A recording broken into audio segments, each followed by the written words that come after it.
Selamat pagi dan salam sejahtera untuk kita semua. Terima kasih telah bergabung di dalam webinar kita pada hari ini yang bertajuk Green is the New Gold, menangkap peluang bisnis dalam green financing.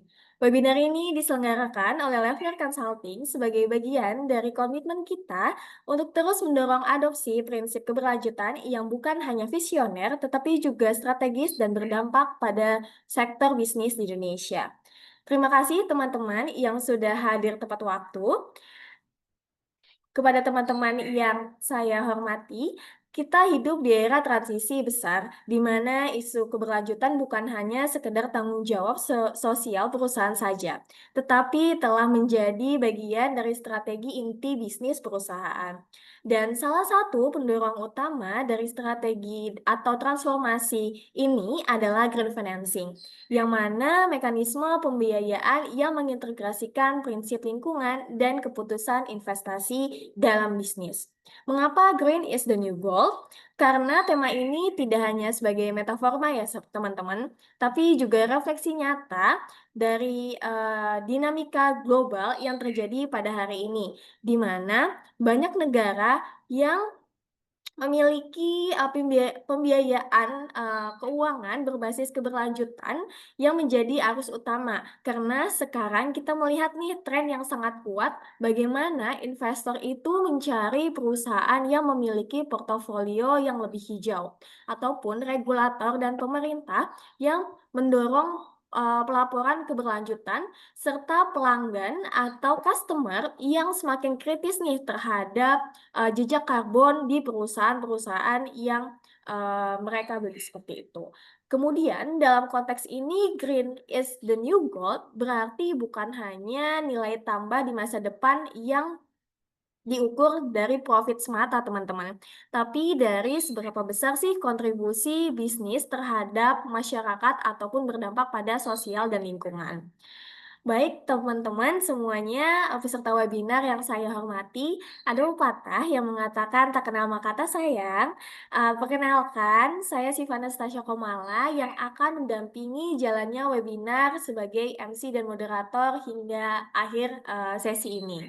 Sebelum kita masuk ke sesi utama, saya izin mengajak teman-teman nih untuk merenung sejenak melalui 3 pertanyaan pemantik yang sangat relevan dengan dunia bisnis, terutama ketika kita berbicara soal keberlanjutan dan pembiayaan hijau.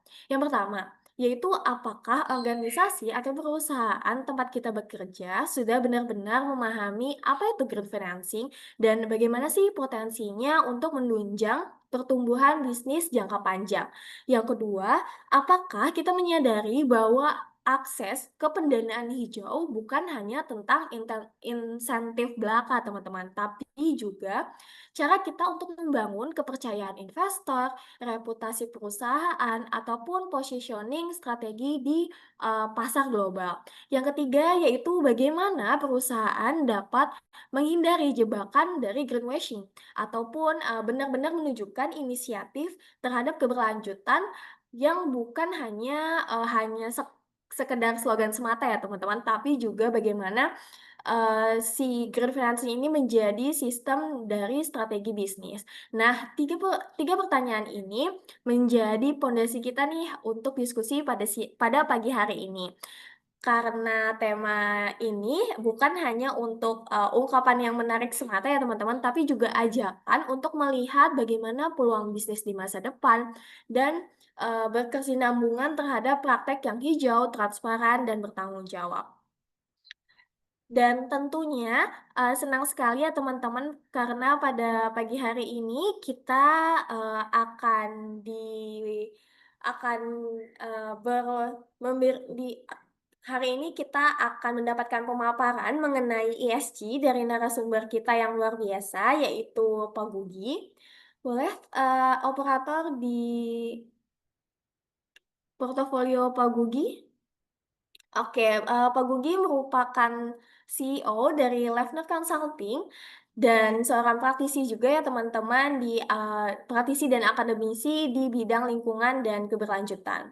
Yang mana latar belakang Pak Gugi ini merupakan teknik sipil ya di IPB, S1-nya kemudian Pak Gugi menyelesaikan magisternya di Jepang dengan fokus terhadap teknis dan strategi pengelolaan kemudian lingkungan.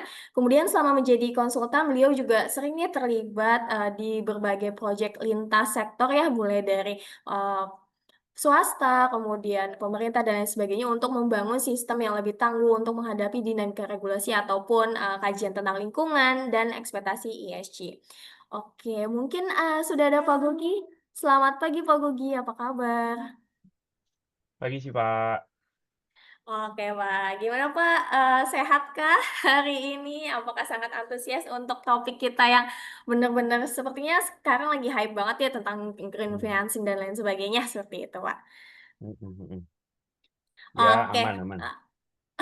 iya, Bapak senang sekali bisa menyapa Pak Gugi pada webinar pagi hari ini. Saya yakin juga ya para peserta juga antusias untuk mendengarkan paparan dari Pak Gugi.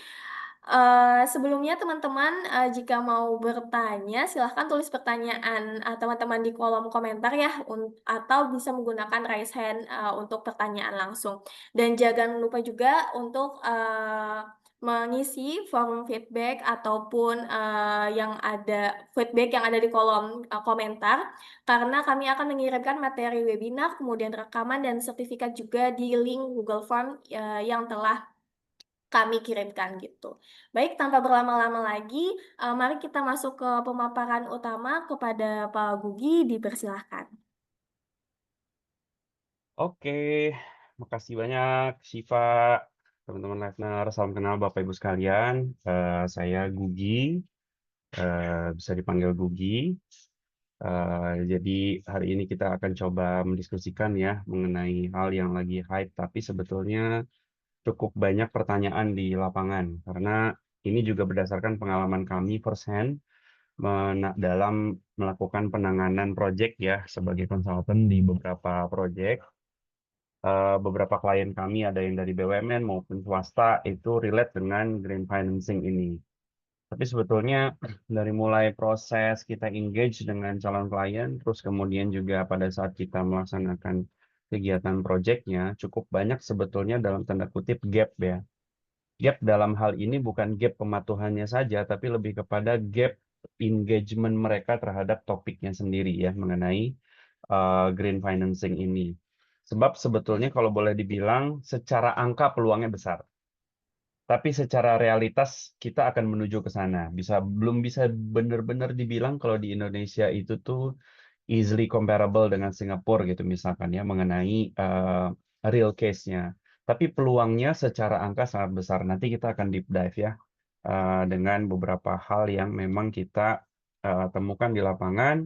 Kemudian juga kita studi di beberapa literatur yang sudah published. Baik, saya share screen dulu sebentar.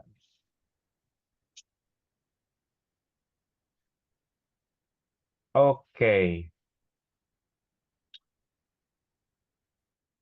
oke, sip. Saya rasa sudah muncul. Oke, Bapak Ibu sekalian, teman-teman semua, kita akan mendiskusikan ya pemberdayaan bisnis, pembiayaan hijau, peluang strategi dan studi kasus inspiratif.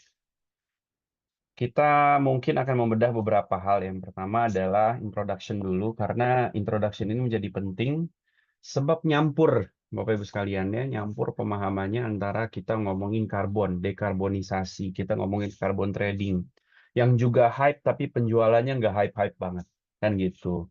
Bahkan ada salah satu kolega kami juga, itu dia membuat software untuk melakukan carbon accounting ya. Jadi Bapak Ibu sekalian nanti bisa masukin data-data di sana, terus kemudian langsung muncul jadi report. Dan itu ternyata declining bisnisnya, karena memang adopsi dari carbon trading ini juga belum terlalu tinggi. Tapi at the same time kita mengalami hype yang cukup meningkat nih untuk ESG. Jadi banyak BUMN-BUMN yang itu sifatnya top down dari Kementerian BUMN untuk memiliki apa namanya ESG rating atau enggak sustainability report even buat mereka yang belum IPO. Nah, jadi ini lagi hype tapi sepertinya agak berubah nih. Bukan agak berubah, agak berbeda dengan topik-topik yang lainnya walaupun cukup banyak yang apa similar ya, sehingga introduction ini menjadi penting. Kemudian kita akan melihat juga instrumennya. Nah, studi mengenai green finance ini cukup banyak ya di dalam kurun waktu mungkin 5 sampai 10 tahun, 5 tahun ke belakang. Sehingga nanti kita akan lihat di dalamnya kira-kira apa saja yang menjadi instrumen yang dalam tanda kutip common atau sudah berlangsung sedemikian lama atau baru diintroduce ya. Yang ketiga, kita akan membicarakan tentang green finance konteks di Indonesia. Nah, implementasinya seperti apa nih? Bagaimana tracingnya? Bagaimana traction-nya di Indonesia?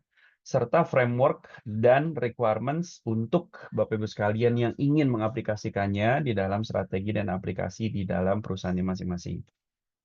Baik, kita masuk ke introduction. Kita lihat dulu sebetulnya definisi pembiayaan hijau. Uh, Ini kita olah ya, karena definisinya cukup banyak dan cukup beragam. Kita coba olah sedemikian rupa sehingga ini dalam tanda kutip mungkin lebih mudah dipahami atau nggak lebih terbayang ya. Jadi ia adalah keseluruhan layanan keuangan, pengaturan kelembagaan, kebijakan, dan produk. Baik itu hutang, ekuitas, asuransi, jaminan untuk perbaikan lingkungan, dan mitigasi perubahan iklim. Nah, walaupun nanti kita mungkin bukan hanya berbicara tentang mitigasi ya. Jadi kita di sini melihat ada beberapa keyword Bapak Ibu. Yang pertama adalah layanan, ya keseluruhan layanan keuangan. Jadi ini adalah aspeknya. Aspeknya berupa layanan keuangan, pengaturan kelembagaan, kebijakan, dan produk. Produknya apa? Bisa dilihat sendiri. Dan ini untuk atau berkaitan dengan perbaikan lingkungan dan perubahan iklim. Ada studi yang dilakukan oleh IBCSD, Indonesian Business Council of Sustainability Development. Indonesia membutuhkan sekitar 290 miliar USD dalam keuangan iklim pada tahun 2030. Nah, ini kita lihat dari INDC. Bapak Ibu mungkin sudah familiar dengan INDC atau target yang kita ratifikasi dari mulai Paris Agreement dulu ya, dan sekarang menjadi INDC atau Enhanced INDC.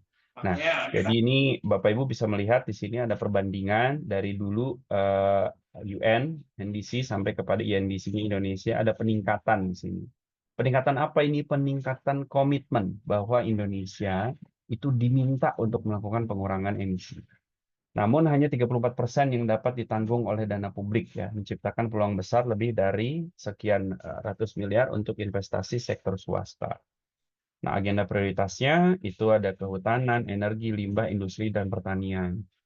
Jadi ini menjadi common, tapi yang menjadi stressing di sini adalah pembiayaannya. Sebab memang swasta inilah yang diminta, gitu ya, yang menjadi porsi besar, baik itu dananya dari nasional maupun dananya dari luar.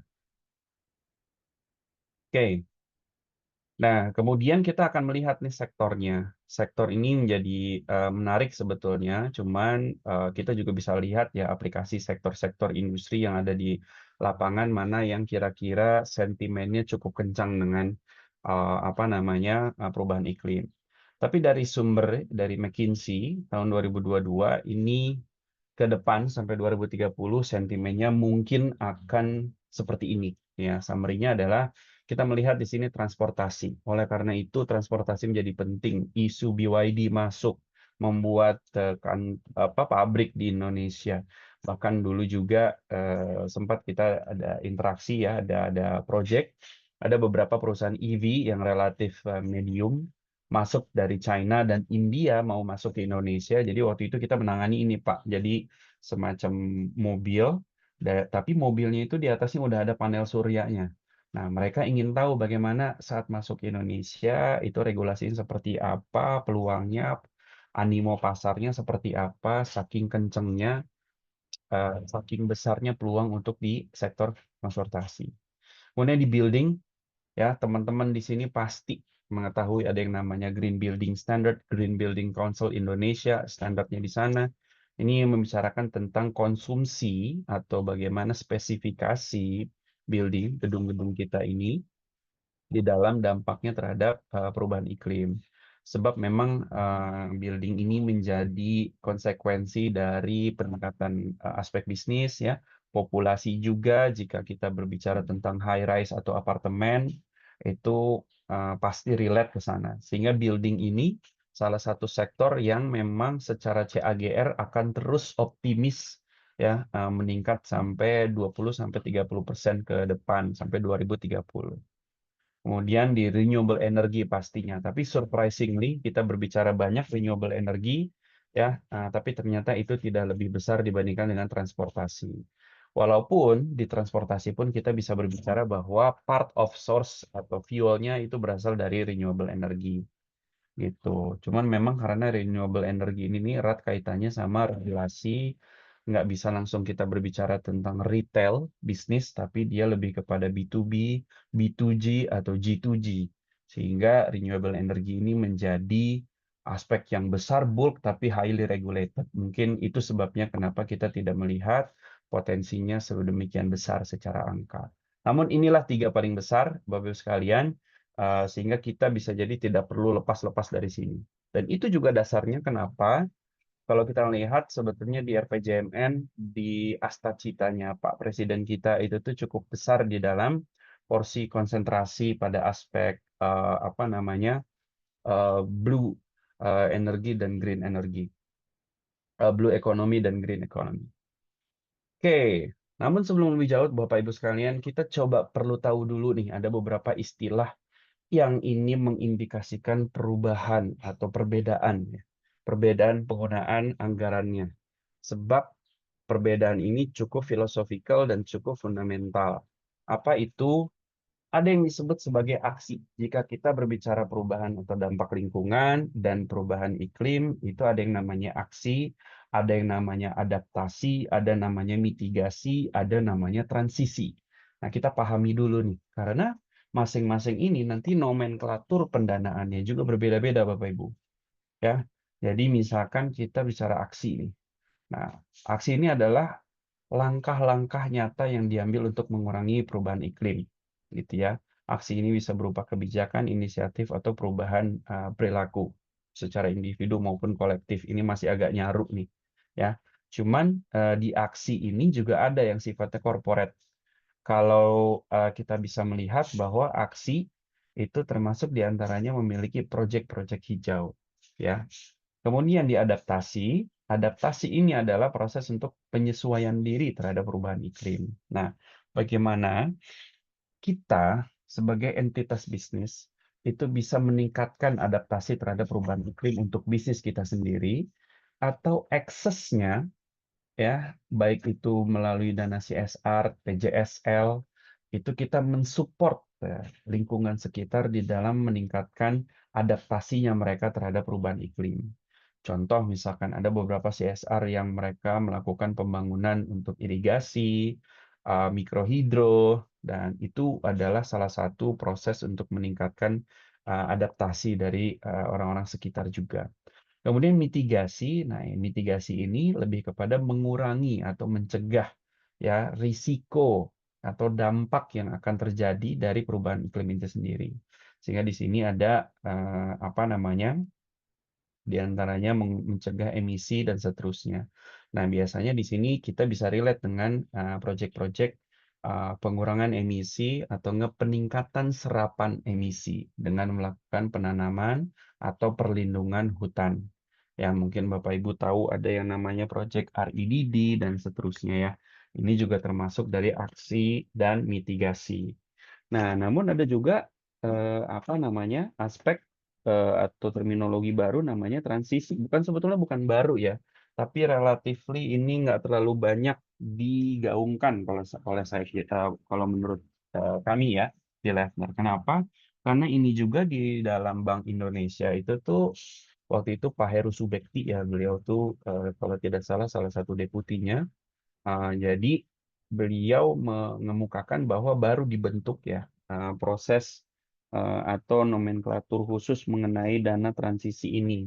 Karena transisi ini berkaitan dengan pergeseran sistem ekonomi dan sosial yang lebih ke arah berkelanjutan gitu. Jadi karena transisi ini juga melibatkan banyak integrasi kebijakan dan seterusnya. Jangan sampai nanti kita melakukan aksi mitigasi tapi ternyata nggak ada regulasinya, atau nggak Bapak Ibu memiliki apa namanya niat yang bagus ya, tapi ternyata aksi tersebut tidak bisa dihargai atau tidak bisa diapresiasi oleh regulasi. Nah, ini juga banyak gitu ya. Jadi cukup banyak kita melihat ada industri-industri, Pak Gogi kita udah buat nih mikrohidro dengan segala macam, tapi ternyata tidak bisa nih. Atau enggak kita sudah mengajukan nih kepada apa namanya banyak vendor untuk mengganti semua listrik itu tuh dengan panel surya gitu kan ya. Tapi ternyata kita dilarang nih oleh otoritas dan seterusnya. Nah, ini yang berkaitan sama jas ya. Oleh karena itu dulu zamannya Pak Opung Luhut kita sering mendengar ada yang namanya JETP ya. Just Energy Transition Program atau policy atau plan gitu ya. Nah, di sana kita bisa melihat bahwa ada beberapa perbedaan. Nah, kita sebagai entitas bisnis harus paham dulu nih, kita mau bermain di area mana atau strategi kita akan kita enhance di bagian mana. Oke, sekarang kita melihat langsung ke instrumen. Jadi dari pengertian tersebut, instrumennya juga berbeda-beda, Bapak Ibu. Jadi ada instrumen memang mungkin nanti bisa masuk di dalam skema pendanaan aksi dan mitigasi. Ada yang lebih banyak kepada adaptasi, ada yang lebih banyak kepada transisi. Nah, nanti kita akan lihat sebetulnya. Walaupun secara kisi-kisi nanti kesimpulan di akhir, pembagian tersebut masih belum benar-benar clear nih di Indonesia. Oke, jadi ini kita waktu itu Lefner dapat pekerjaan ya di BKPM, Kementerian Investasi. Waktu itu kami diminta dan dipercaya untuk menyusun proses identifikasi regulasi dan kesiapan Indonesia secara regulasi terhadap green financing dan green investment. Nah, ini kemudian kita kolek beberapa prinsip di sini bahwa menurut ADB source atau pendanaan itu bisa dibagi dua, yang diantaranya ada public atau private, atau sekarang mungkin bisa dibilang kita juga nggak terlalu jelas nih. Ada orang atau ada lembaga yang mengumpulkan funding yang source-nya bisa jadi dari public dan private. Ya, terus kemudian di sini ada actors-nya, ada yang sebagai state-owned entities atau BUMN, ada yang sebagai international development organization, ya. Dan ini perannya berbeda-beda masing-masing aktor, sehingga nanti instrumennya seperti yang disampaikan di depan, ada yang berupa ekuitas, ada yang berupa loan, ya, ada yang berupa grant dan risk mitigation. Jadi dana yang khusus untuk mitigasi. Dan ini istilah ini berkembang karena memang ini studinya secara fundamental ada di 2016. Nah, sedangkan di EU sendiri, di European Union, nah budget dari untuk climate change ini dihimpun oleh EGDIP ya. Nah, terus kemudian mereka akan menentukan sendiri taksonominya atau nomenklatur dari pembagian jenis proyek dan jenis industri yang berhak untuk mendapatkan akses terhadap pendanaan hijau tersebut. Seperti itu. Jadi mereka membuat pada tahun 2020 at least 1 triliun euro untuk bisa dimobilize terhadap proyek-proyek hijau. Nah, di seluruh dunia sendiri, kalau kita bisa lihat di sini banyak beberapa ya yang memang sudah memiliki taksonomi. Nah, taksonomi ini menjadi terminologi yang wajib, Bapak Ibu.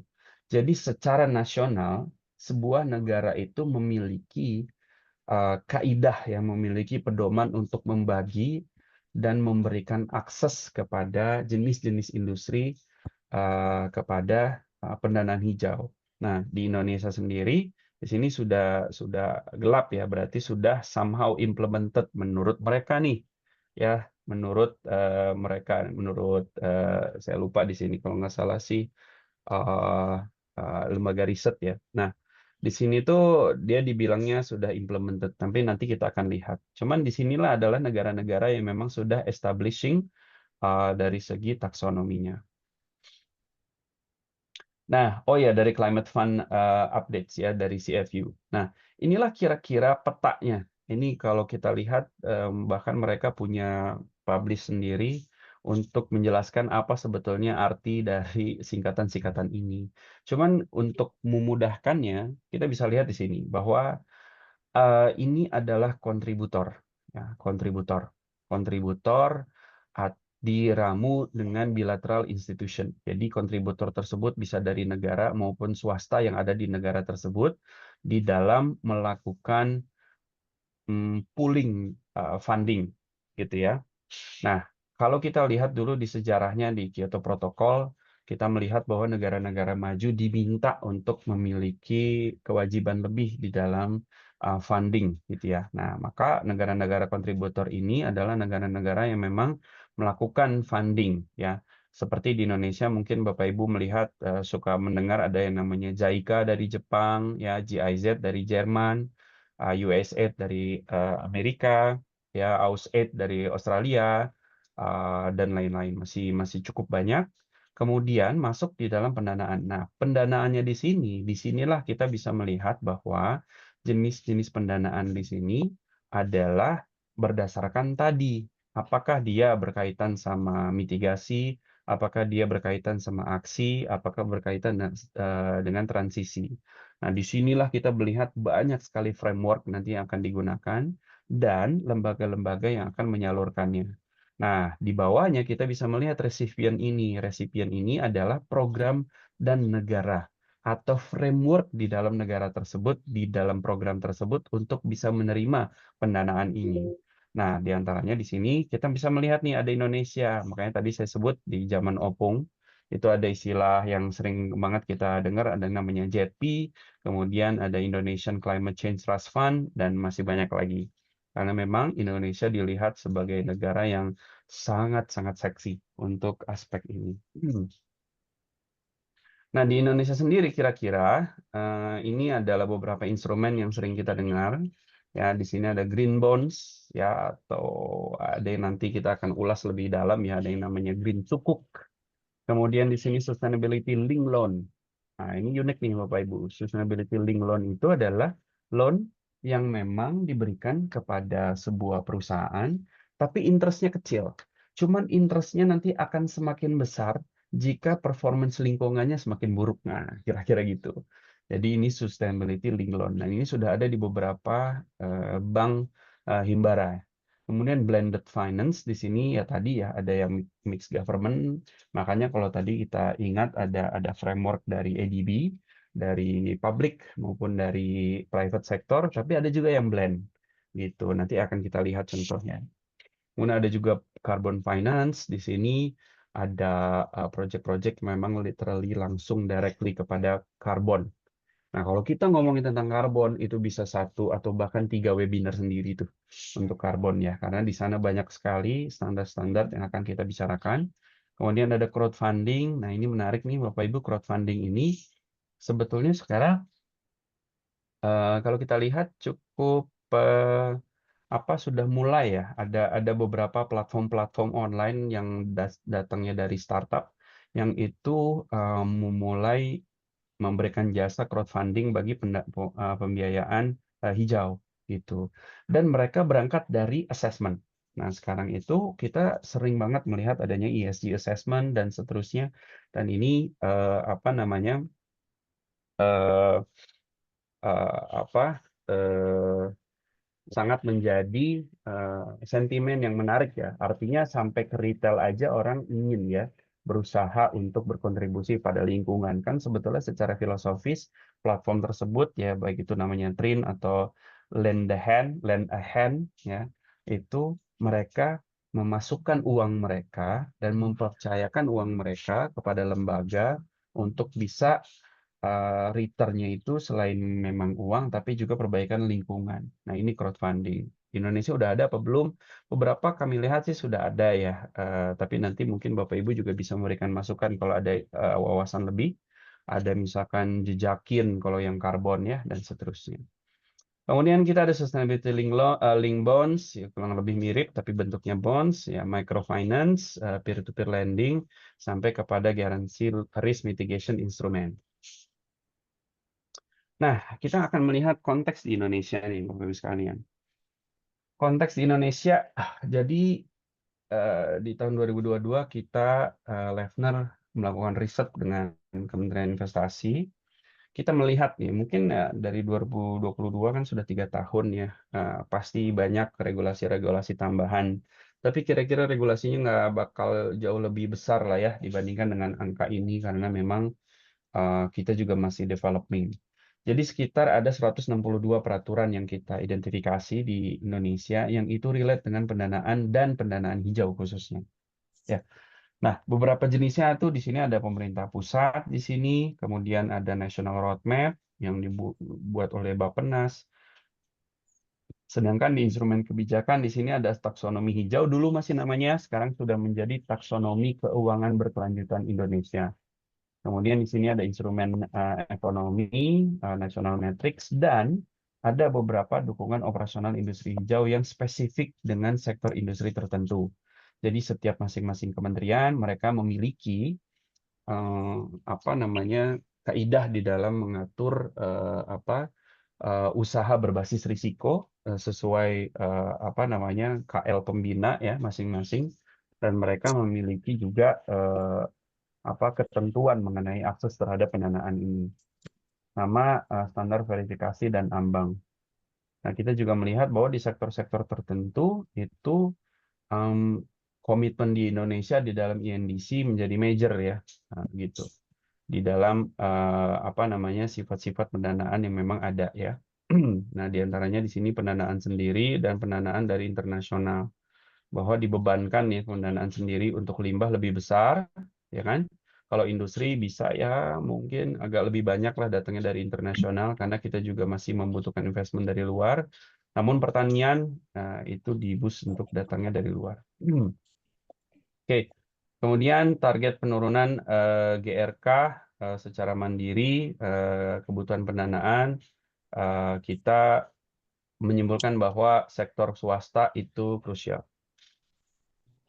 Nah, kemudian kita juga melakukan pemetaan Bapak Ibu terhadap key player-nya, key actor-nya. Kalau tadi di ADB, aktornya kira-kira seperti itulah ya. Tapi kalau ini adalah aktor-aktor yang memang ada di Indonesia, namun ini lagi-lagi disclaimer riset 2022, beberapa KL ya, Kementerian Lembaga sudah berubah namanya. Di antaranya Kementerian Lingkungan Hidup sekarang, kalau dulu masih KLHK. Tapi kira-kira perannya kurang lebih seperti itu. Ada yang sebagai komite pengarah, ada yang sebagai bagian yang menerapkan, ya, kemudian ada yang mengatur dan mengkoordinasikan, ada yang sebagai mitra di sini. Nah, mitra itu dalam aspek dia tidak langsung memiliki kepentingan, tapi mereka bisa menjadi mitra di dalam memberikan addressable atau targetable apa sektor ya yang sesuai. Oke. Nah, kemudian ini kita bisa lihat dari BKF ya, Badan Koordinasi Fiskal. Jadi di sini kami lihat juga di dokumen terbaru tahun 2022 itu belum terjadi banyak perubahan, tapi kira-kira aspeknya seperti ini. Jika dananya itu dari publik, maka nomenklatur keteraturan ya yang ada di dalam apa proses pendanaan itu akan diatur atau diregulate dengan Kemenq, Bappenas dan Kemenlh seperti itu untuk pembagiannya. Dan ini nanti akan memiliki akses terhadap apa namanya anggaran pemerintah pusat, dana donor internasional dan seterusnya. Walaupun memang to be honest, kita masih cukup kurang dalam melihat data-data yang publish dari implementasi skema dana publik ini sebetulnya karena bisa jadi tadi ada masuk di dalam blended atau mix fund yang tadi sehingga data-data tersebut nanti akan bisa diakses malahan dari lembaga yang lain. Namun kita bisa melihat bahwa ada laporan anggaran mitigasi dan adaptasi perubahan iklim. Nah, kira-kira di sini dan kami baru akses mungkin nanti Bapak Ibu bisa jadi lebih tahu bahwa tahun 2018, tahun 2020 ini adalah report terakhir dan kita bisa melihat bahwa ada pendanaan yang datangnya untuk co-benefit, adaptasi dan mitigasi. Dan ini datanya dari dana publik.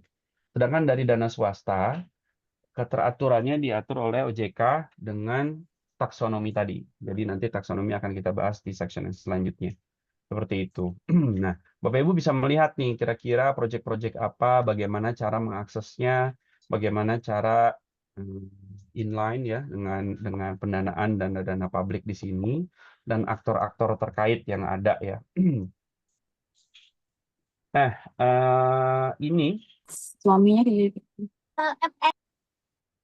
ya, halo. Oke. Jadi di sini kita bisa melihat bahwa dasar ya dari kita bisa melakukan akses terhadap pendanaan itu tentunya ada bridging di sana. Bridgingnya itu adalah laporan keberlanjutan. Jadi laporan keberlanjutan ini nanti akan dimixkan atau di matchmaking dengan standar-standar yang ada. Di antaranya standar dari perbankan untuk melakukan review loan request, kemudian juga dari taksonomi dan seterusnya. Jadi di sini Bapak Ibu bisa melihat standar-standar yang memang ada di Indonesia untuk apa namanya melihat di dalam ekosistem pelaporan berkelanjutan, gitu. Oke, salah satunya di antaranya adalah IFRS. Nah, IFRS ini mungkin kalau boleh dibilang bisa menjadi apa namanya acuan ya dalam kita bisa melihat ya bagaimana terminologi baku yang dipakai di dalam mengemas performance dari perusahaan terhadap keterukuran yang ada, sehingga keterukuran itu nanti bisa diapresiasi dengan kelayakan, apakah kita layak mendapatkan akses pendanaan tersebut atau tidak. Gitu. Jadi nanti Bapak Ibu juga bisa melihat bahwa IFRS ini menjadi apa namanya memiliki apa informasi-informasi yang clear ya di dalamnya mengenai apa namanya ya terminologi-terminologi tadi. Ini mungkin akan sangat panjang kalau kita bahas, tapi di sini kita bisa melihat bahwa standar-standar ini menjadi ketentuan ya akses atau bridging tadi supaya kita bisa mengakses terhadap pendanaan hijau. Tapi nanti kita akan bahas lebih detail. Nah, kita melihat misalkan case study di Indonesia ya. Nah, ini adalah beberapa aktor yang bisa kita lihat, tapi saya masuknya ke dana yang BUMN atau dana swasta. Kalau di dalamnya ada dana blend, mungkin kita belum memiliki akses informasi terhadap hal itu. Namun di sini kita ingin menyampaikan bahwa ada beberapa contoh yang baik ya. Katakanlah di sini ada Bank Mandiri. Bank Mandiri memiliki tagline Sustainability Champion dan mereka memiliki apa namanya targetnya sendiri gitu ya di dalam menurunkan emisi atau enggak bertanggung jawab terhadap loan dan kredit yang mereka beri kepada pelaku usaha. Ya, sehingga mereka mengklaim memiliki portfolio hijau dan portfolio sosial senilai ini seperti itu. Dan ini pangsa pasarnya lebih besar dari 35% di antara 4 bank besar di Indonesia. Kemudian kita juga melihat ada Indonesia Investment Authority. Nah, sebelum Danantara tuh sebetulnya Sovereign Wealth Fund yang kita punya itu INA ya, cuman mungkin dananya tidak sebesar Danantara. Nah, INA ini sudah cukup lama ternyata melakukan pendanaan-pendanaan dan integrasi ESG di dalam investasi mereka, gitu. Termasuk di dalam seleksi awal, due diligence dan seterusnya. Kemudian kita juga ini santer dibicarakan ya, ada Badan Pengelola Dana Lingkungan Hidup, ya pembiayaan insentif terhadap skema investasi. Di sini banyak banget. Nah, kalau kita lihat laporannya BPDLH ini cukup banyak ya Bapak Ibu. Jadi di laporannya mereka itu banyak proyek-proyek yang kita juga nggak tahu ternyata ada proyek seperti itu. Contoh pendanaan desa mandiri energi, itu misalkan, atau enggak ya mikrohidro tadi, gitu. Nah itu dananya bisa diakses. Nah aktor-aktor yang terlibat itu lebih beragam lagi, melibatkan pemerintah daerah atau enggak pemerintah daerah yang lebih kecil, desa dan seterusnya. Dan mekanisme untuk pengajuannya juga ada di dalam BPDLH sendiri. Kemudian di bank lain, bank swasta, kita lihat ada CIMB Niaga. Nah, kita contoh, gitu ya, contoh salah satu benefit yang kita bisa dapatkan di Indonesia ada namanya Green Sukuk. Nah, Indonesia ini juga cukup terkenal sebetulnya di dalam aspek sukuk dan green di dalam particularly di dalam produk ini. Karena Indonesia diklaim menjadi negara pelopor green sukuk dari 2018. Jadi mereka memiliki taksonomi duluan karena taksonomi hijau itu baru dibangun 2021 sampai 2022. Jadi ini 2018 mereka sudah punya. Gitu. Bahkan kalau Bapak Ibu sudah sering ya melakukan trading di saham, mungkin tahu ada yang namanya indeks kehati. Nah, indeks kehati itu juga adalah indeks yang memungkinkan emiten-emiten yang masuk di sana adalah emiten yang memiliki kualifikasi tertentu di dalam aspek green. Nah, di sini Green Sukuk itu retail dan dapat diakses seluruh Indonesia. Dan kira-kira inilah portfolionya. Mereka mengklaim sudah melakukan banyak penyaluran ya sukuk dengan aspek-aspek atau sektor-sektor industri seperti ini. Dan ini untuk orang-orang ekonomi syariah atau nggak green economy practitioners di Indonesia menjadi salah satu kebanggaan di Indonesia di sini. Ini adalah BPDLH. Nah, BPDLH ini juga cukup banyak dan pendanaannya juga banyak, tapi kalau boleh dibilang memang tidak terlalu banyak juga orang-orang yang mengetahui. Jadi kami waktu itu, Bapak Ibu, pernah terlibat di dalam penyusunan roadmap industri hijau di Kementerian Perindustrian. Nah, ternyata di masyarakat industri melalui ekosistemnya Kementerian Perindustrian, itu tidak banyak memiliki pengetahuan dan pengalaman mengenai akses informasi pendanaan melalui BPDLH. Karena memang waktu itu sekitar 2 tahun lalu, nomenklatur atau arah ya pendanaan tersebut memang belum banyak di dalam aspek mitigasi atau aksi atau adaptasi yang melibatkan entitas bisnis. Nah, sehingga masih banyak hal-hal yang pendanaannya adaptasi dan seterusnya. Namun sekarang BPDLH kabarnya memang tengah membuka untuk potensi proyek-proyek hijau dari entitas bisnis. Sedangkan ini di INA, INA tadi salah satu SWF-nya Indonesia sebelum Dana Antara nih, dan sekarang masih juga berlangsung ya, Indonesia Investment Authority, mereka memiliki beberapa sektor ya, transport, digital, green economy, healthcare, food and agri, and critical minerals. Nah, ini menjadi sektor-sektor yang bisa direlate dengan ESG Standard Due Diligence-nya mereka. Nah, ini tema-tema utama yang mungkin bisa nanti Bapak Ibu kalau memiliki kesamaan terhadap sektor bisnisnya, itu bisa mendalami INA ya, kemungkinan untuk pendanaannya. Nah, kita masuk kepada framework nih. Ini framework ini sebetulnya adalah pembahasan yang cukup paling membosankan dibandingkan dengan yang lainnya ya, karena yang lain ya bisa jadi saya sering dengar ya sebetulnya. Pak Gugi itu green investment itu tuh angin sorga aja ya, ansor aja tuh. Banyak banget orang bilang dananya banyak segala macam, tapi kita juga nggak tahu caranya, nggak tahu cara mengaksesnya.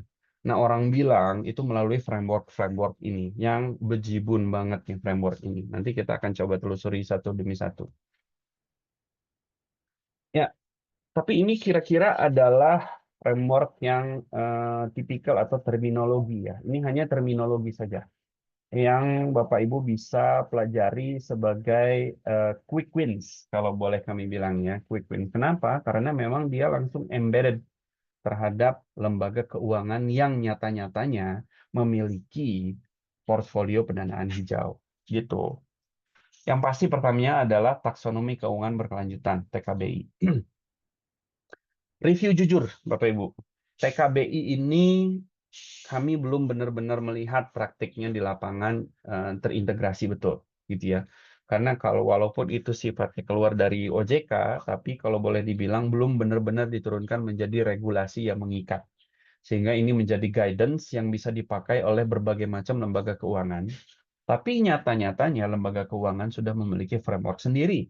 Gitu. Jadi ini mungkin yang agak-agak unik ya. Kalau kita misalnya melihat ada yang namanya Sustainable Finance Framework dan Transition. Nah, tadi kan ada istilah transition ya, Finance Framework.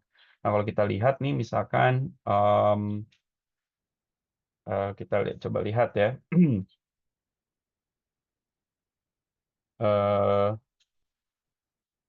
Sebentar. Oh, ternyata nggak bisa ya. Nah, kita lihat contoh. Contoh di sini kita melihat di Bank Mandiri. Nah, Bank Mandiri ini sudah memiliki Transition Finance Framework. Di sini kita bisa melihat istilah-istilah yang dipakai, ya, apa standar-standar yang memang diacu.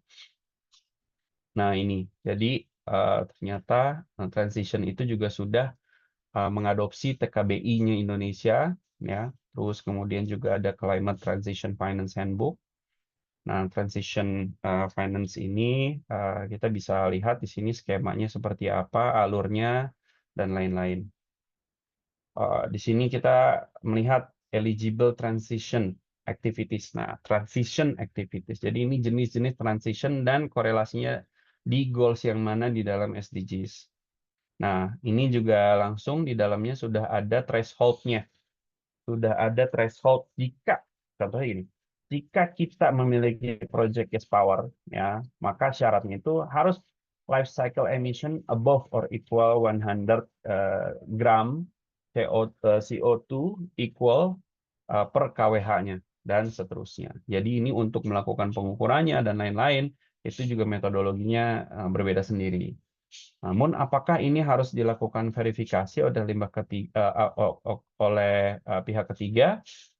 Itu nanti lain hal, gitu. Itu nanti bisa dibicarakan lebih lanjut dengan Bank Mandiri. Sebab kalau terakhir kita lihat, Bapak Ibu sekalian, banyak sebetulnya standar-standar yang sedemikian rupa, tapi readiness ya dari pihak ketiga di dalam melakukan penjaminan keterukuran ini supaya tidak greenwashing, ini juga belum melihat. Nah, jadi nanti kita akan diskusi ya.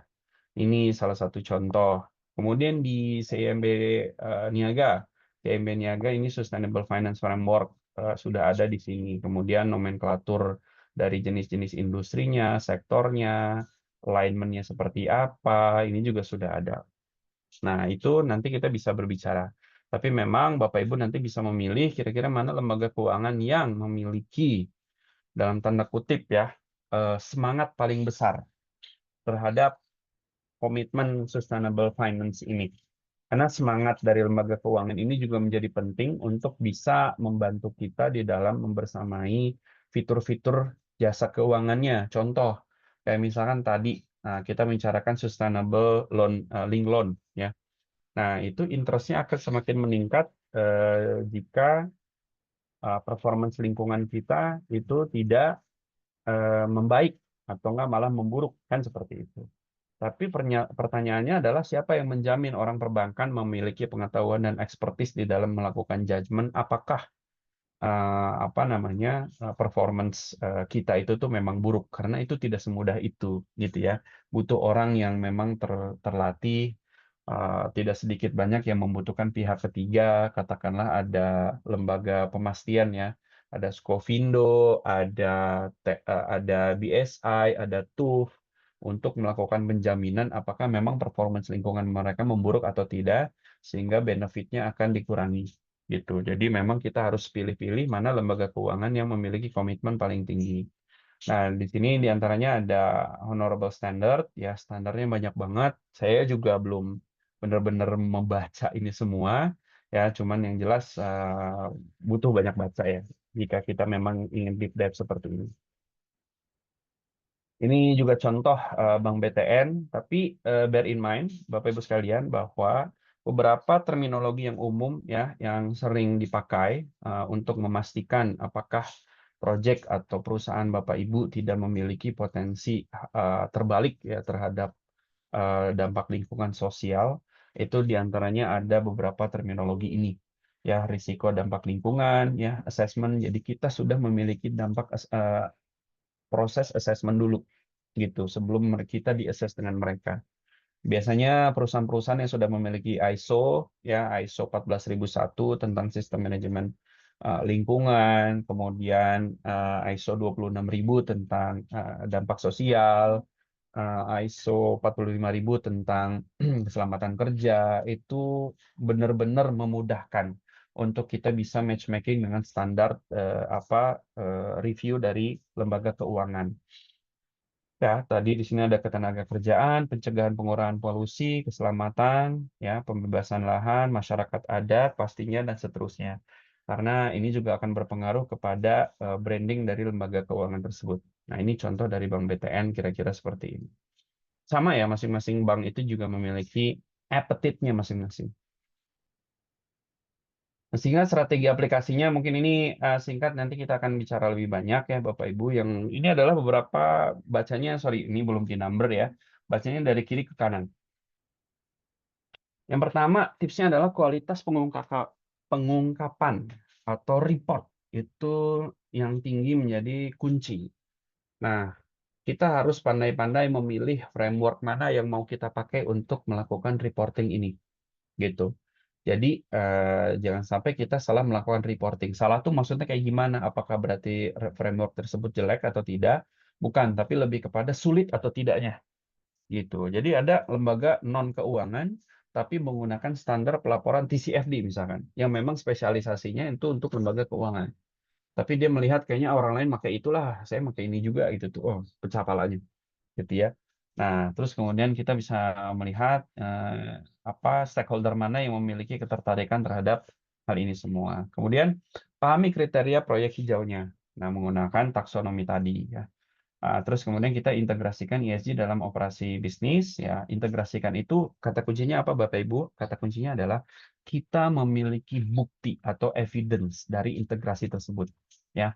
Contoh misalkan saya sering dibilangin sama mentor saya di ESG itu bilangnya gini, banyak orang ada perusahaan yang dia mengklaim bahwa saya sudah SDGs nomor 1 dan 2 ya, kalau nggak salah nomor 2 ya, memberantas kelaparan.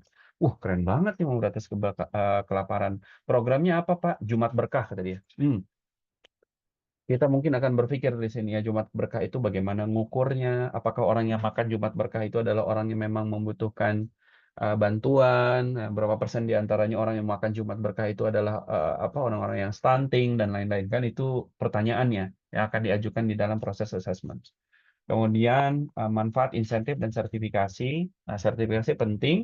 Jika ingin berbicara lebih lanjut mengenai sertifikasi, bisa ke Lefner. Promosi sedikit. Kemudian lakukan asesmen bertahap, ya lakukan solusi tantangan pembiayaan hijau di sini.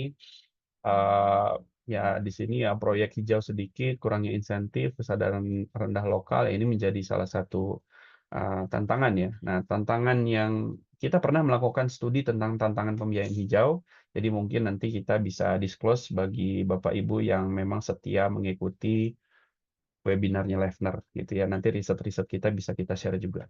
Dukungan pihak ketiga tentunya jika butuh konsultan ya ahli ESG dan lain-lain kita bisa dihubungi Bapak Ibu. Dan yang terakhir itu adalah akses informasi dan pendampingan. Ini menjadi penting juga. Belum cukup banyak sebetulnya course-course atau pelatihan mengenai ESG ini. Namun jika Bapak Ibu memiliki aspirasi, kita mungkin Lefner bisa melakukan apa namanya penyusunan kurikulum ya. Siapa tahu nanti kita ada yang beli gitu ya. Sejauh ini sih kita sudah cukup rutin memberikan pelatihan ESG ya kepada beberapa BUMN, tapi mudah-mudahan dalam waktu dekat kita bisa membuat kurikulumnya dan membuat LMS-nya supaya nanti lebih banyak lagi bisa engage dengan banyak orang. Nah, ini salah satu contoh alur assessment ya. Kalau tadi kan assessment ya berdasarkan TKBI atau nggak sektor bisnisnya, Bapak Ibu bisa melakukannya dengan melihat KBLI-nya, masuk nggak di dalam cakupan TKBI. Jika tidak, melakukan penilaian berdasarkan THI. Sebentar THI kok saya lupa ya apa ya. Nah, terus kemudian jika iya, nanti akan berlanjut ya untuk bisa melihat hasil klasifikasinya. Nah, terus kita bisa melihat istilah-istilah yang ada di dalam environmental objective dan essential kriteria, dan kriteria ini akan selalu memiliki irisan yang kuat dengan hal yang tadi ya Bapak Ibu ya, yang ini nih. Nah, yang parameter ini. Jadi jangan khawatir, jangan menganggap bahwa mereka itu tuh mutually eksklusif ya. Jadi seolah-olah satu persatu itu pasti berbeda-beda. Banyak banget kok irisannya. Kalau misalnya kita memang mau membaca lebih dalam, terus kemudian sektornya nanti akan ada di apa, karena nanti juga akan kita cocokkan dengan KBLI-nya, baru nanti kita bisa melihat apakah dia lebih kepada hijau atau lebih kepada pendanaan yang sifatnya transisi. Ya, oke. At a glance, Bapak Ibu sekalian, ESG bukan hanya kewajiban, tapi juga peluang strategik untuk pertumbuhan dan ketahanan bisnis. Karena kami lihat ini juga, kalau boleh dibilang, pivotnya Leffner yang full dedicated untuk sustainability. Kenapa? Karena eventually semua orang pasti akan berbicara seperti itu, Bapak Ibu. Sudah cukup banyak bencana-bencana yang diakibatkan oleh perilaku antropologis gitu ya, perilaku masyarakat, tapi sebetulnya itu juga gara-gara perubahan iklim ya. Kalau kita lihat curah hujan yang tidak bisa ditebak dan seterusnya. Transparansi iklim dan integrasi ESG adalah kunci untuk menarik investasi. Sekarang banyak orang yang memiliki kecenderungan ke sini ya, Bapak Ibu. Kita bisa lihat Adaro salah satunya. Adaro itu tuh rela turun sahamnya sekitar 50% di awal tahun ini, di Februari, karena ada corporate action-nya. Salah satunya yang diantaranya adalah mengeluarkan bisnis batu bara dari Adaro ke anak perusahaan yang sekarang jadi sister, ya, AADI kalau tidak salah. Karena Adaro ingin listing di Eropa atau enggak di luar negeri, yang mana memang harus dibersihkan dari energi kotor. Ya, komitmennya sampai seperti itu, Bapak Ibu sekalian, memanfaatkan instrumen dan kerangka kerja inovatif, dan mulailah transisi Anda sekarang. Mungkin seperti itu, Bapak Ibu. Semoga memberikan sedikit informasi. Kita bisa masuk ke section diskusi. Saya kembalikan ke Mbak Siva. Thank you. Oke, terima kasih Pak Gugi atas pemaparan yang begitu mendalam ya. Dari materi Pak Gugi ini kita bisa melihat secara jelas nih teman-teman gambaran dari framework sampai strategi pendanaan hijau. Dan kita menyadari bahwa pembiayaan hijau ini bukan hanya sebagai insentif ataupun akses pendanaan semata, tetapi bagaimana cara kita mengubah perusahaan, mengubah cara pandang perusahaan terhadap resiko dan peluang di masa depan. Nah, dan sekarang kita masuk ke sesi yang nggak kalah penting, yaitu sesi tanya jawab dan diskusi terbuka. Kami sangat mendorong Bapak Ibu untuk aktif, untuk memberikan insight ataupun pertanyaan, ataupun ada tantangan nih di perusahaan atau di lapangan terkait green financing ini, ataupun tentang ESG dan peluang-peluang hijau bisnis di sektor masing-masing. Untuk itu, mungkin ada yang ingin bertanya terlebih dahulu, langsung dapat raise hand ya teman-teman, atau dapat menuliskan pertanyaannya di kolom komentar. Apakah ada yang ingin bertanya terlebih dahulu? Boleh menggunakan fitur raise hand, Bapak Ibu, atau langsung berbicara saja tidak apa-apa, seperti itu. Oke, mungkin dari saya terlebih dahulu ya, Pak Gugi ya.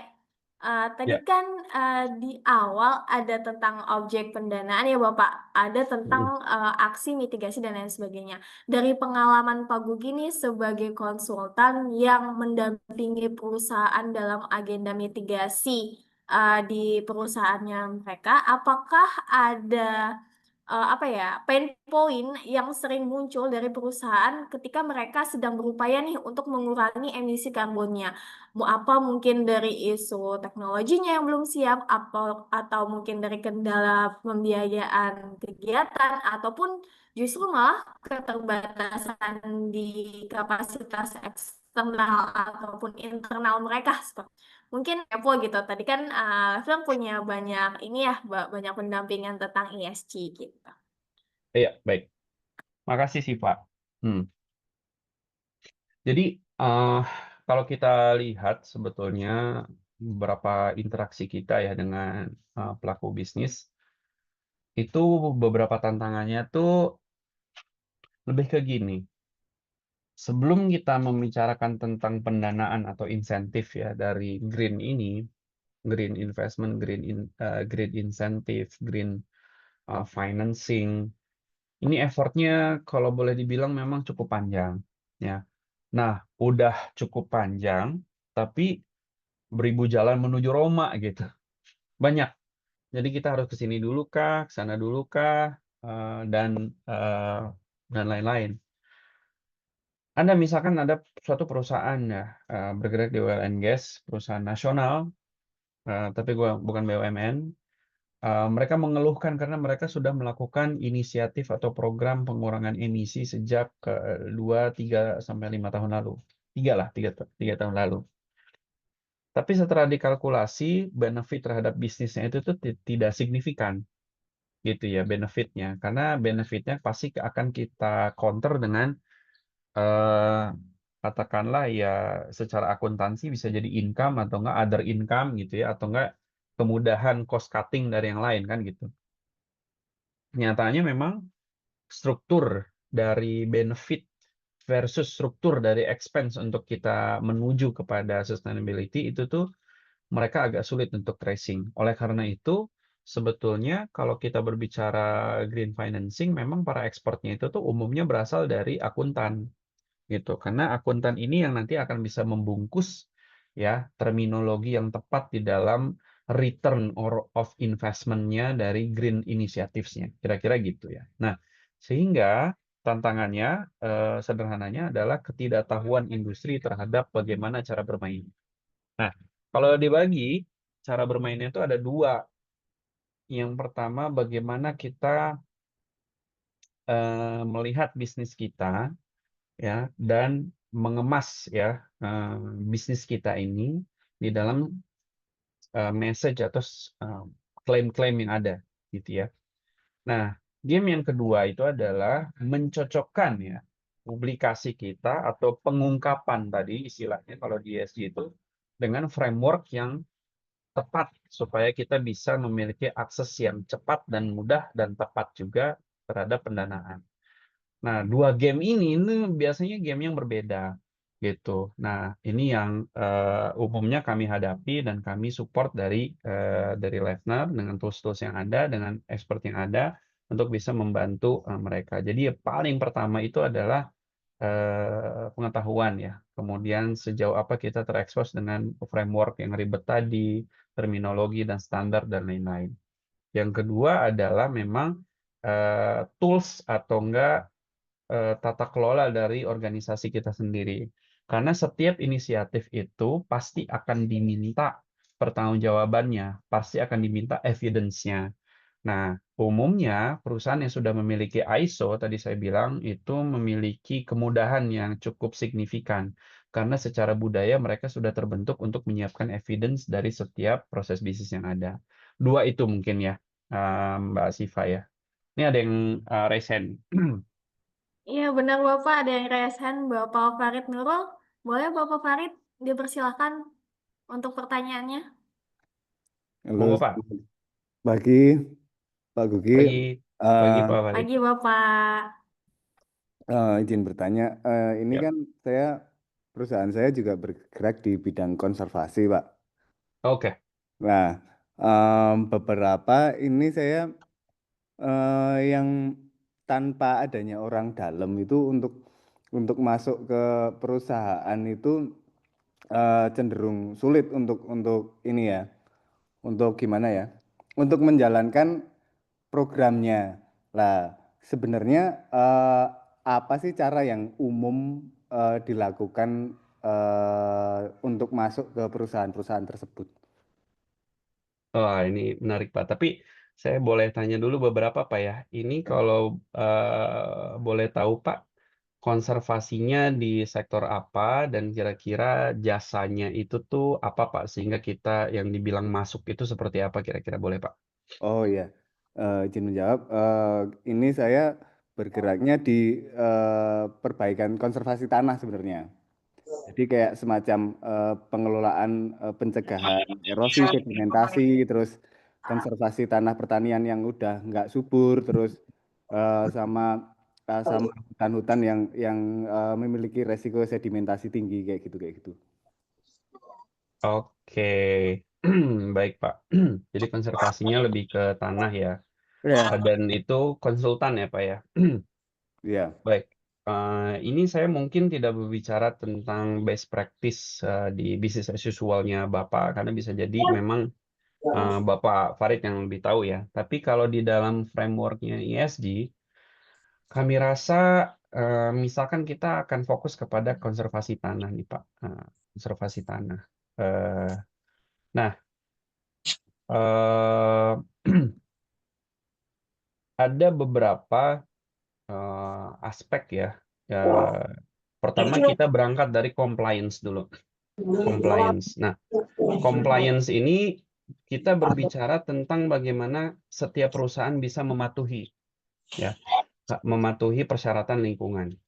Nah, apakah ada standar peraturan perundangan yang bisa berbicara jika ada perusahaan-perusahaan yang melanggar peraturan terhadap dampaknya pencemaran terhadap tanah, gitu ya, atau enggak sedimentasi tadi, atau enggak erosi dan seterusnya.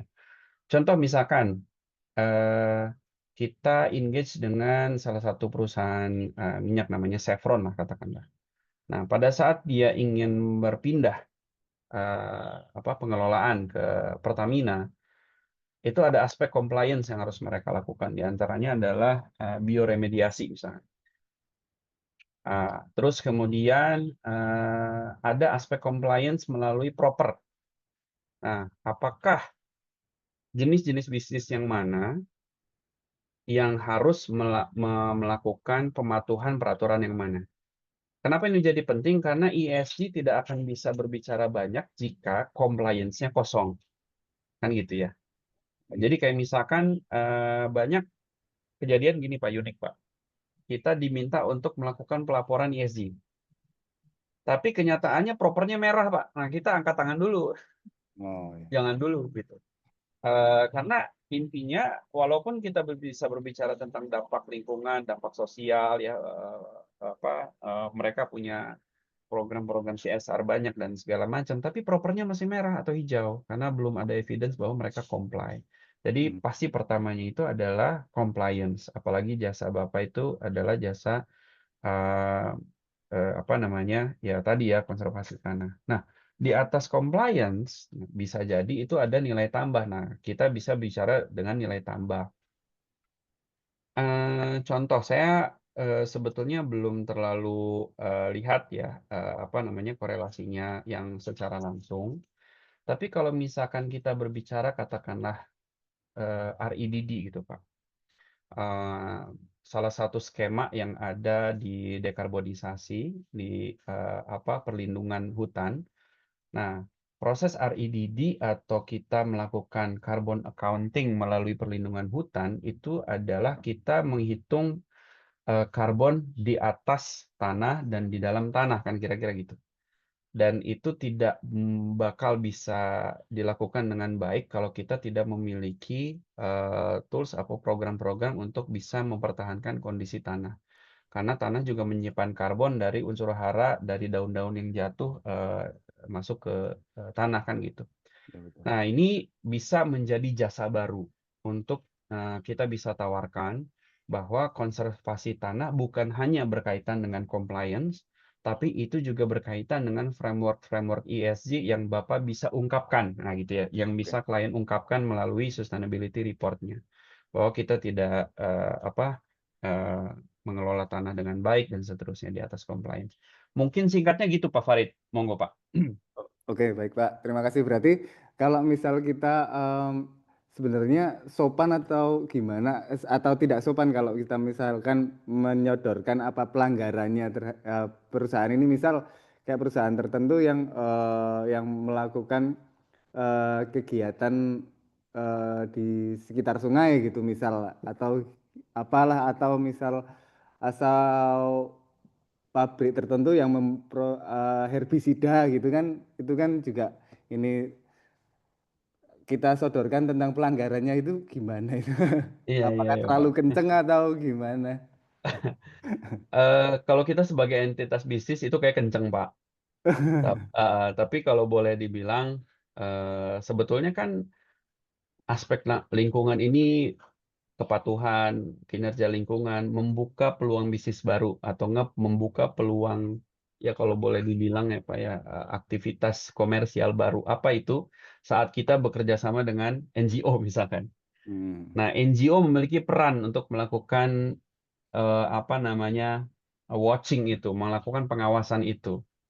Nah, kalau misalkan NGO tersebut memiliki data, pasti hasil dari komunikasi NGO dengan para perusahaan tersebut itu adalah permintaan untuk melakukan pematuhan. Oh. Atau ada juga konsultan yang dia engage dengan Dinas Lingkungan Hidup, khususnya di bagian Gakum, penegakan hukum. Selama memang kita memelihara tata kelola yang baik, gitu ya Pak ya, hal-hal tersebut itu sah-sah aja harusnya dilakukan. Tapi tata kelola yang kurang baik itu adalah justru kita menyengajakan proses penegakan hukum yang tidak berdasar, jadi sidak yang tidak berdasar, terus kemudian pengungkapan yang tidak berdasar, ini juga menjadi hal yang krusial gitu ya. Bahwa praktek-praktek di luar sana justru praktek yang seperti itu bisa dianggap sebagai pengancaman kepada pelaku usaha. Nah, ini juga nanti malah bisa viral kan gitu Pak ya, seperti daerah-daerah yang lain.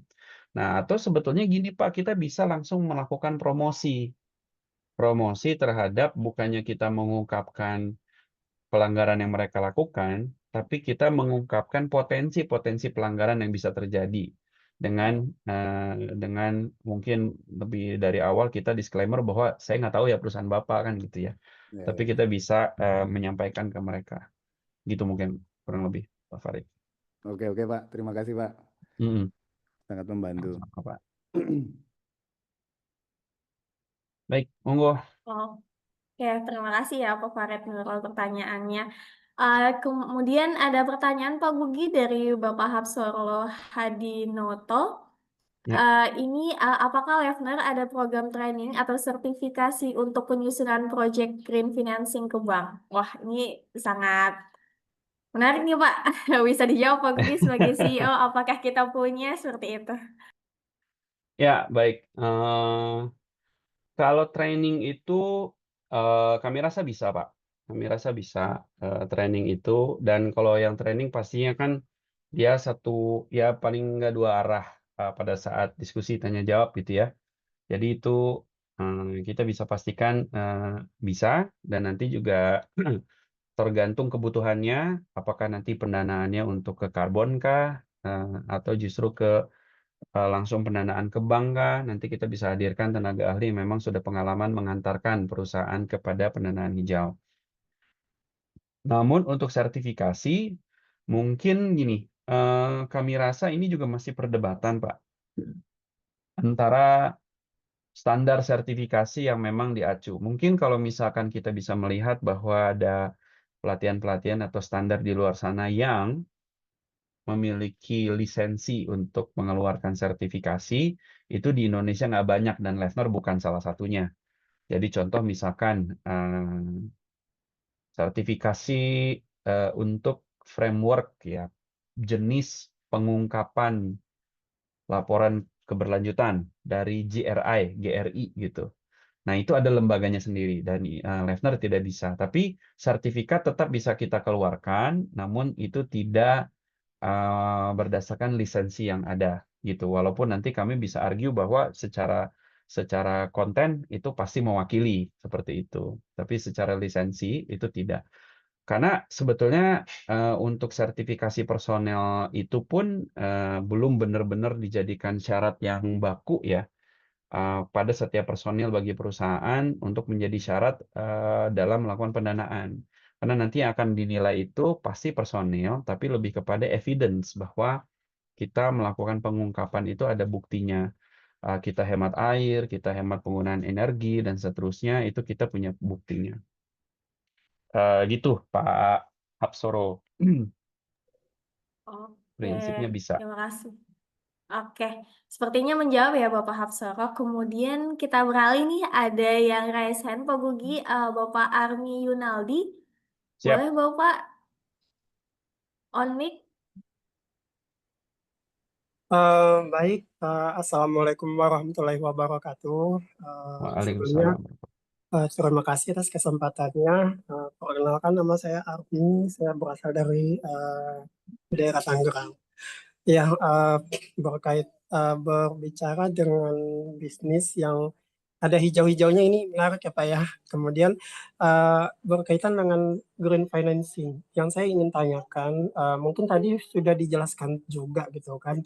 Tapi mungkin bisa saya ingin menggali lebih dalam lagi dari Bapak, bagaimana green financing ini berkontribusi dalam penyetaraan berbagai sektor bisnis gitu. Tadi kan sudah dijelaskan kalau dia ini ada ketentuan-ketentuan gitu kan. Nah, tapi bagaimana agar sektor bisnis ini bisa setara? Kemudian berkaitan dengan ESG juga. Nah, bagaimana setiap daerah itu, setiap wilayah itu bisa setara juga, misalnya daerah pedesaan yang mungkin emisi karbonnya lebih sedikit daripada daerah perkotaan. Apakah ini juga green financing ini juga dapat berkontribusi dalam hal ini? Kemudian bagaimana sih green financing ini melakukan upaya tersebut? Mungkin itu aja dulu. Terima kasih.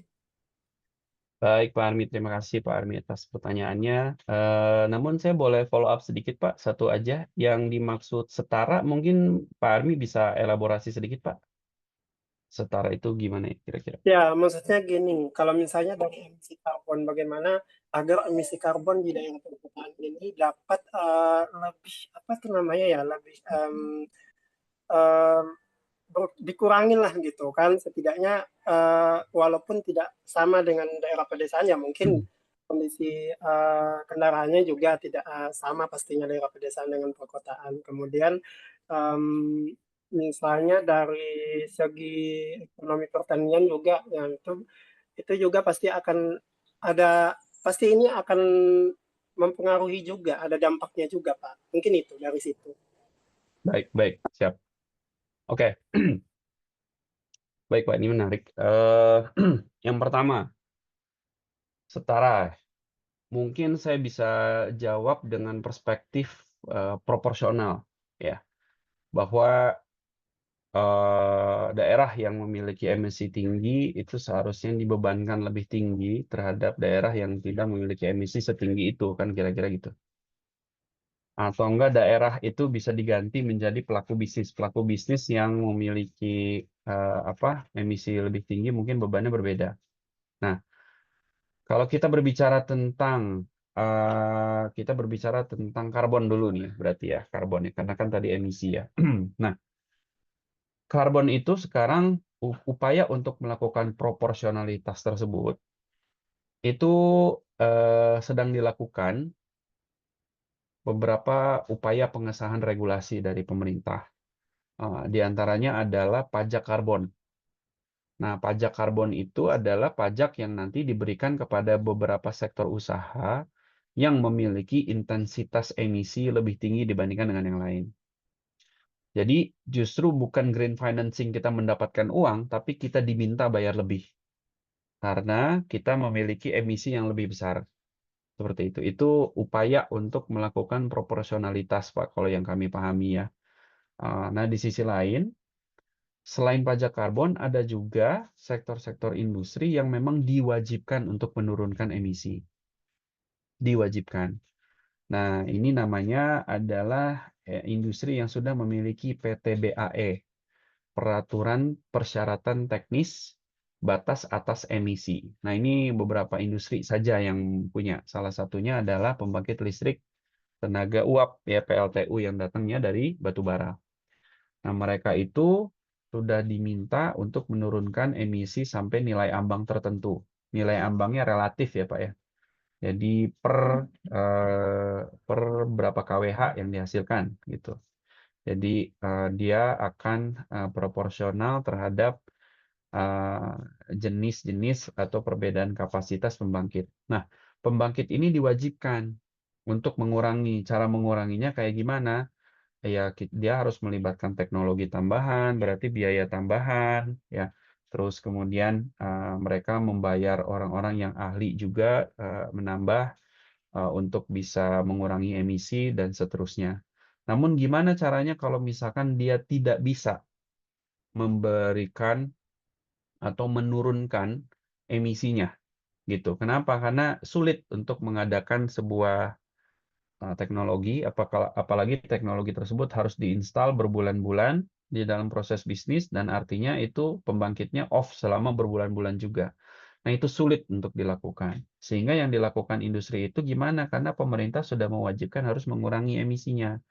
Caranya adalah dengan membeli sertifikat ya, prestasi dari orang-orang lain yang telah melakukan pengurangan emisi. Katakanlah Pak Armi tinggal di pedesaan, misalkan di Tasikmalaya. Pak Armi memiliki 300.000 hektar kebun, dan kebun tersebut milik sendiri. Nah, kebun tersebut itu dihitung menyerap emisi berapa banyak ton emisi karbon dioksida selama 1 tahun. Kemudian dihitungkan kepada lembaga yang pihak ketiga, nanti mendapatkan sertifikat. Nah, sertifikat karbon itu nanti bisa dibeli oleh pembangkit listrik ini. Nah, ini menjadi green financing juga, Pak. Bahwa nanti Pak Armi mendapatkan uang sejumlah karbon yang diserap, dan karbon tersebut yang diserap itu dibeli oleh perusahaan yang memiliki kelebihan emisi. Itu salah satu contoh untuk menyetarakannya. Tapi apakah sudah berlangsung banyak di Indonesia? Belum, Pak Armi, sayangnya. Gitu ya. Nah, mengenai pertanyaan kedua tadi, kalau nggak salah emisi ya, apakah di daerah lain itu tuh bisa mendapatkannya? Bisa, Pak, pastinya. Namun memang rumitnya di ESG itu adalah kita harus melalui skema yang mana, lembaga keuangan yang mana, standar yang mana, laporannya kayak gimana. Itu yang menjadi persoalan utamanya sebetulnya. Nah, kenyataannya adalah hal yang cukup rumit dipahami ini tidak banyak dipahami oleh orang-orang yang ada di daerah. Sehingga orang-orang expert yang mengetahui informasi mengenai sustainability dan lain-lain ini terpusatnya di Jabodetabek misalkan, atau enggak di Surabaya. Nah, ini mungkin ya tugas kita bersama juga supaya kita bisa mendistribusikan pengetahuan ini ke daerah, ke pemerintah daerah, supaya mereka juga bisa mendapatkan pendanaan hijau. Itu mungkin Pak Armi.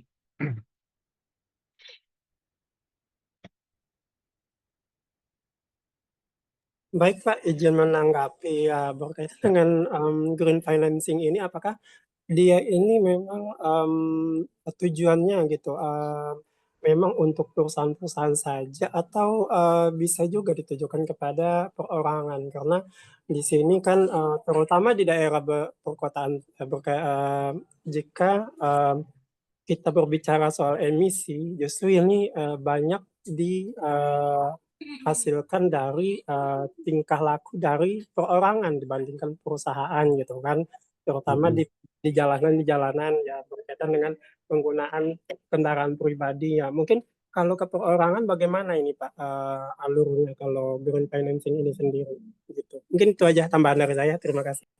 Iya, baik Pak Armi.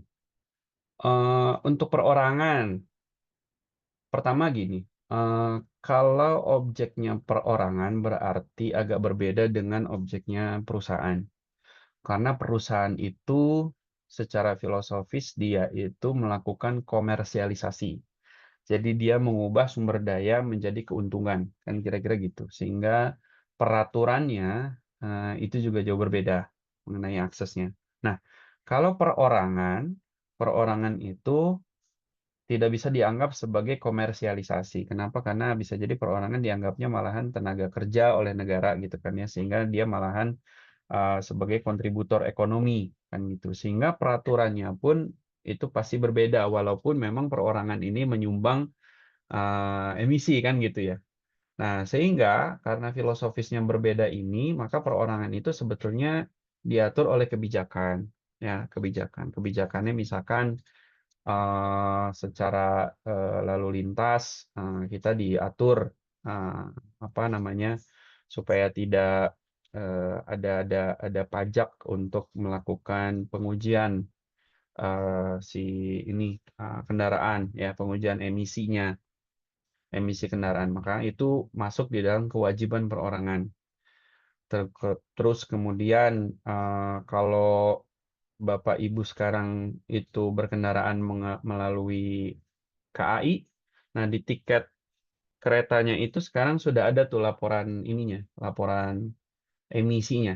Jadi satu perjalanan itu tuh emisinya berapa.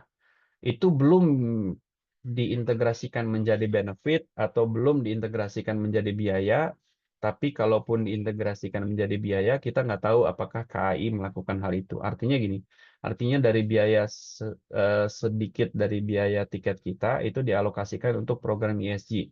Nah, itu kita bisa jadi begitu ya oleh KAI. Nah, itu salah satu interaksi, Pak. Saya belum bisa bilang green financing ya.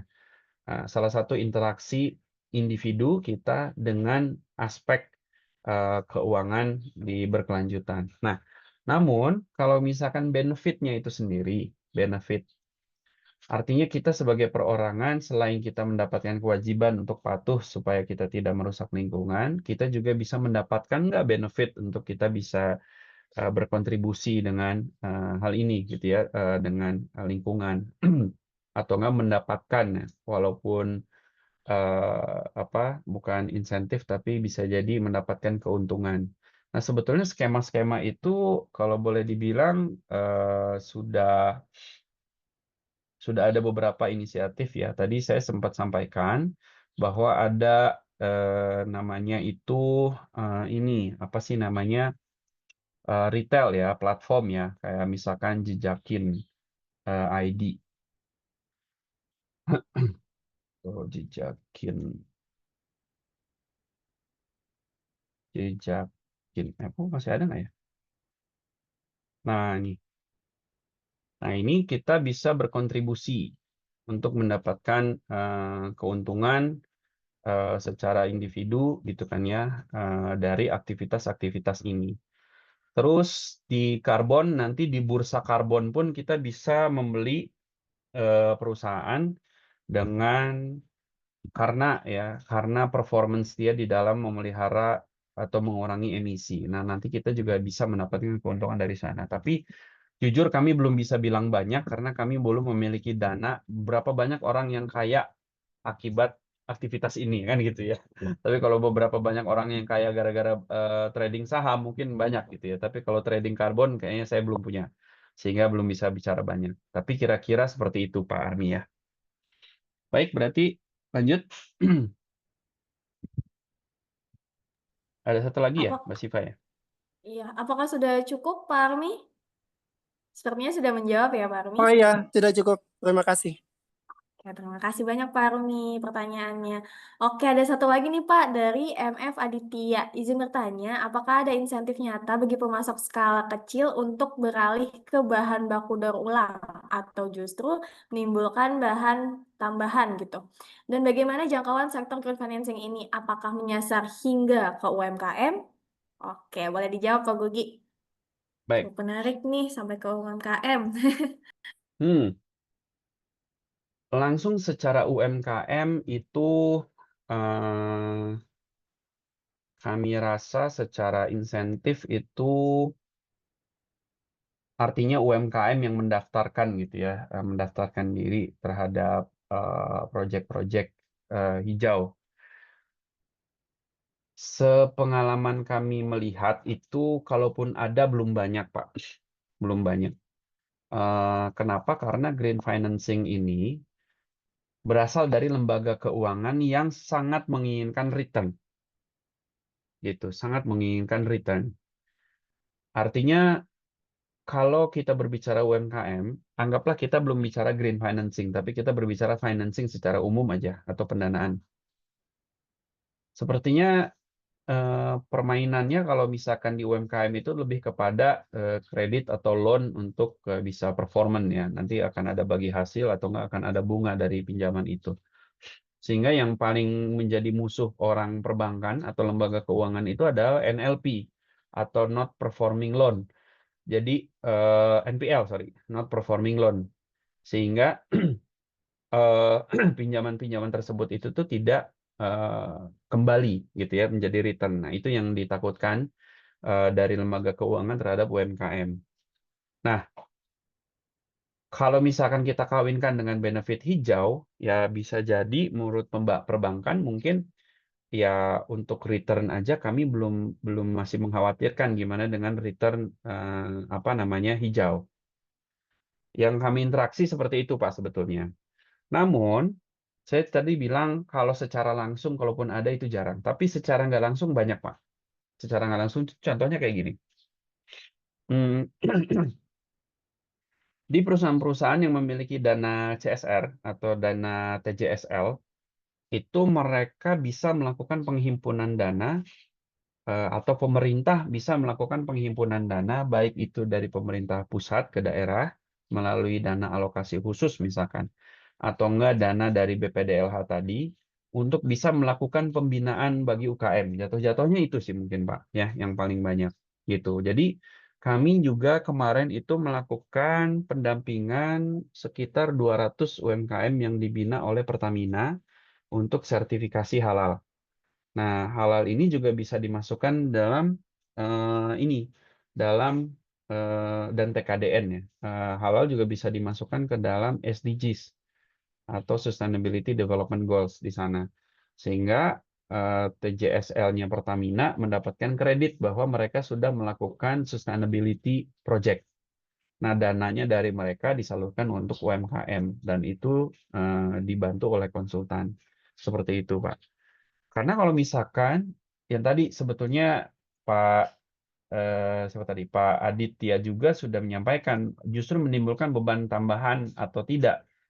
Kalau saya bilang sebetulnya iya Pak, karena memang dalam tanda kutip UMKM tidak diwajibkan.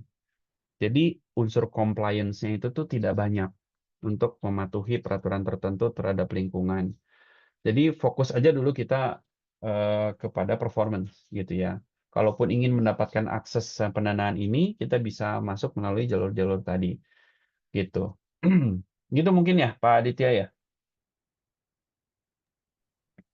Oke, mungkin sudah menjawab ya untuk pertanyaan Pak Aditya. Mungkin sepertinya itu adalah pertanyaan terakhir ya teman-teman yang akan menjadi pertanyaan penutup kita pada sesi diskusi pada hari ini. Karena keterbatasan waktu, sesi tanya jawab kita akhiri sampai di sini. Namun apabila ada pertanyaan lanjutan atau akan ada diskusi lanjutan yang akan disampaikan secara pribadi, silahkan Bapak dan Ibu boleh menghubungi Bapak Gugi ya melalui media sosial yang profesional seperti LinkedIn. Dan jangan lupa juga untuk connect sama Lifter Consulting.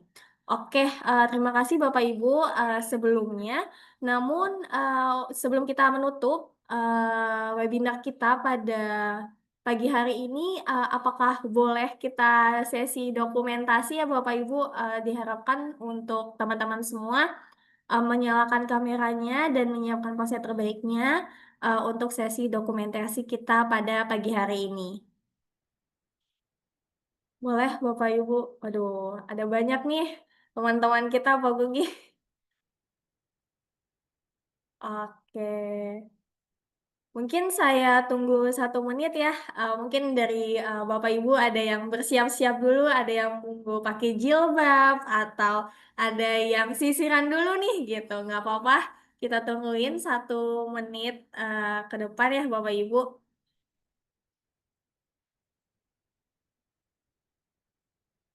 Oke, mungkin sudah cukup ya. Boleh operator nanti di SS ya berikut sesi diskusi saya eh, pandu ya Bapak Ibu. 1, 2, 3.